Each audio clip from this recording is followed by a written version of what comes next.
ভারতের উড়িষ্যায় হাড় হিম করা এক ঘটনা ঘটেছে।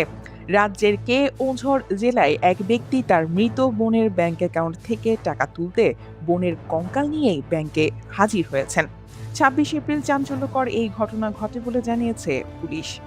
ইন্ডিয়া টুডে জানায়, কেওঝর জেলার পাটনা ব্লকের মালিপোসি শাখায় অবস্থিত উড়িষ্যা গ্রামীণ ব্যাংকে এই ঘটনা ঘটে। বোনের কঙ্কাল কাঁধে বয়ে নেওয়া ৫০ বছর বয়সী ওই ব্যক্তির নাম জিতু মুন্ডা। তিনি ডিয়ানালি গ্রামের বাসিন্দা।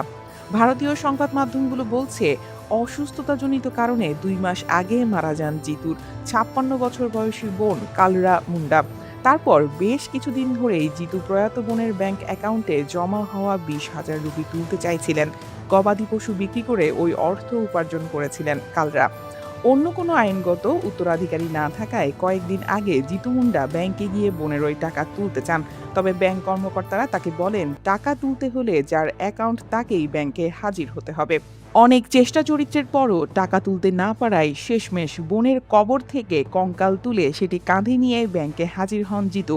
নিরক্ষর জিতু সাংবাদিকদের বলেন, আমি বহুবার ব্যাংকে গেছি, কিন্তু তারা বলেছেন টাকা তুলতে হলে অ্যাকাউন্টের মালিককে আনতে হবে। আমি বলেছি আমার বোন মারা গেছে, কিন্তু তারা আমার কথা শোনেননি। তাই বাধ্য হয়ে কবর খুঁড়ে বোনের কঙ্কাল তুলে এনেছি, যেন প্রমাণ করতে পারি যে তিনি মারা গেছেন। এদিকে বিষয়টি জানতে পেরে ঘটনাস্থলে যান পাটনা থানার পরিদর্শক কিরণ প্রসাদ সাহু।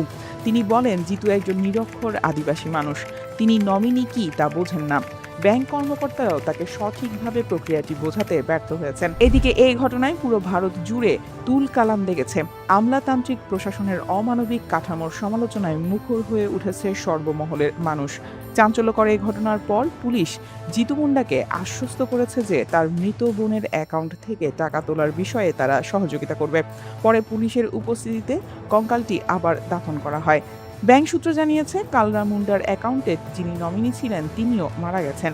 ফলে জমা টাকার একমাত্র দাবিদার এখন তার ভাই জিতু মুন্ডাই।